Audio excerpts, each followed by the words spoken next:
Okay. It's 6 years of living with a glitchy brain, and I'm still sorting out what I can and can't do and in a safe way, because my symptoms are intermittent. Sometimes I look like I'm having a stroke, or that I've recently had a stroke, but it's reversible. And so I've been looking at, well, what can I do to be more out in the world? My world feels like it's getting smaller and smaller. So I've considered getting a wheelchair for the times that I would need that. I recently got a cane that collapses, and I had a friend of mine custom make a leather holster. It's really cool looking.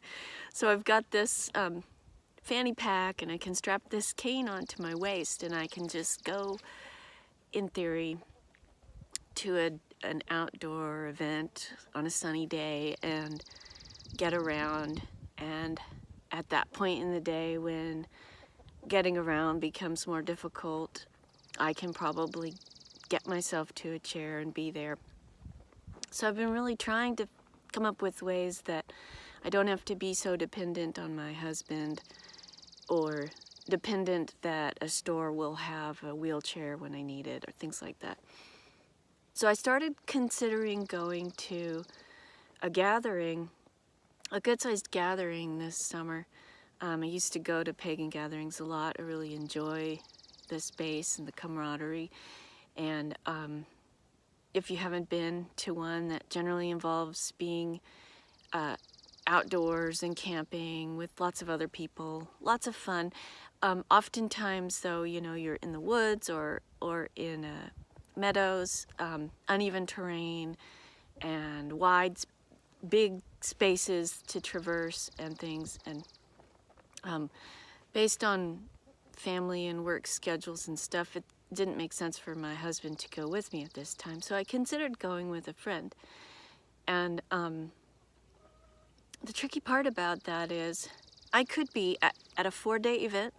I could be fine, completely fine and independent for 3.5 days. Or I might need help for more than just half a day. You know, there's always that possibility that I will be completely paralyzed for 20 minutes to an hour and not be able to move myself without some assistance. I don't mean being carried. I just mean that the signal that goes from your brain to your legs and arms to tell them to move gets interrupted. So I can look at my legs and I can think walk all I want, but they don't initiate the movement. But if my husband pulls me forward and I start moving, I stay moving. It's that's called ataxia. It's a weird thing. But anyways, so my friends all know that I struggle with this. And it's kind of a big ask to say, you know, can I journey 6-7 hours away with you and spend 4 days and journey back and probably be fine. But just in case I'm not fine, can you throw pills in my face and park me somewhere safe? You know, my husband and I have spent years getting used to what it's like for me. So that's a really huge ask for me to ask another person. Because even though I'll probably be okay for 3.5 out of the 4 days, I can't promise that I will. And even though I'm doing as much as I can to be as independent as possible, I can't drive that far. And I can't just be completely 100% on my own and doing that. And it's so hard to admit that. And it's hard to ask for help when it really means something. The more it means, the harder it is. And I can put myself in someone else's shoes and I can empathize and think, well, I haven't been around Tree that much, but I'm hearing that she goes through some pretty hectic moments and a lot of dysfunction. And so how am I supposed to feel good. I'm getting ready to go on this fabulous, bliss-filled vacation. I don't want to have to babysit her. And I don't know that this friend is thinking that, but I would be if I was the person, the able person. And so I'm sitting in this creative tension between wanting more out of life and wanting to ask for a little assistance here and there, but recognizing what that would feel like if I was the able-bodied person being asked that.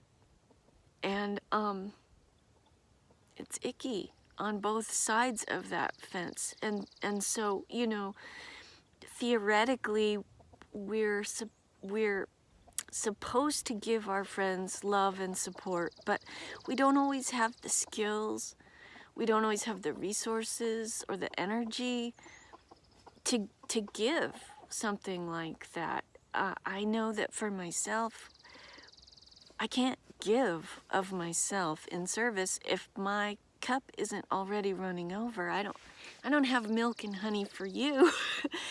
If I'm struggling to have enough for myself, you know, that's just life. And so here I am in this place of, well, I'd like to have more freedom and independence, but I don't like the feeling of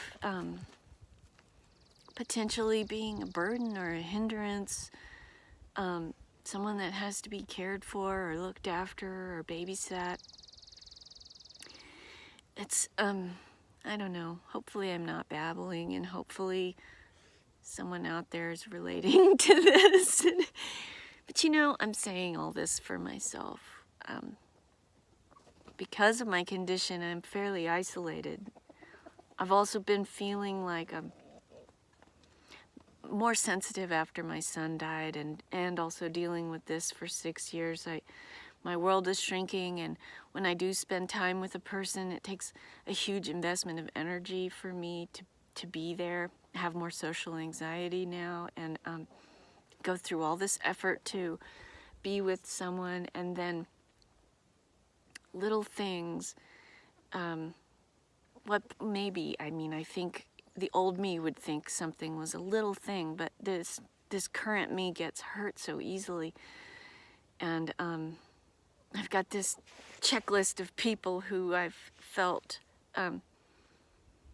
hurt by when I'm just trying to be me in this new body, mind, and life with grief, and this checklist of hurts that I'm carrying around.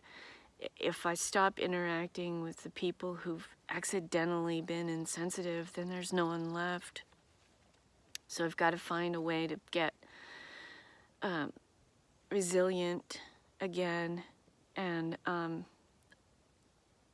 part of that, of course, is self-care, meditation, gentle movements, as much as I can do to be as healthy as possible. But also part of that is creating some wins for myself, finding realistic excursions, activities, events that I can do without being at risk, being vulnerable, asking for help, getting stuck somewhere, not being able to drive home, etc., etc. So that's what I'm inviting into my life right now, is proof that I can still live it, that I can still do stuff,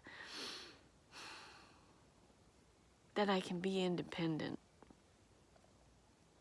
So I haven't talked about this in a while, and if you watched to the end, thanks. I appreciate you, and I hope that your life is going as well as it can be, and that you're free of suffering and the causes of suffering. Thanks for listening. Namaste.